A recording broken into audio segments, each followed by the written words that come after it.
So yun guys, kasalang na yung pangalawang dye natin. Yan, binabanatan na natin yung mukha. Malaki din yung materials guys, kasi wala tayong makuhang maliit. So yung una natin gawa, yan o.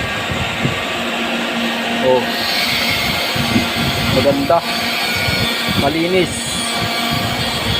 Ayan, yan, ganun kalalim guys yung rebore nya, kaya ayaw nilang gawin. Tayo lang ang pinapagawa nila. Yan, ito na yan.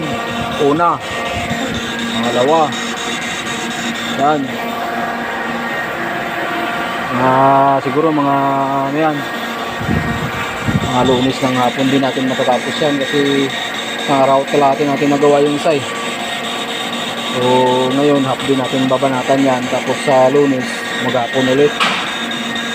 Bali yan ang pangalawa, may pangatlo pa yan.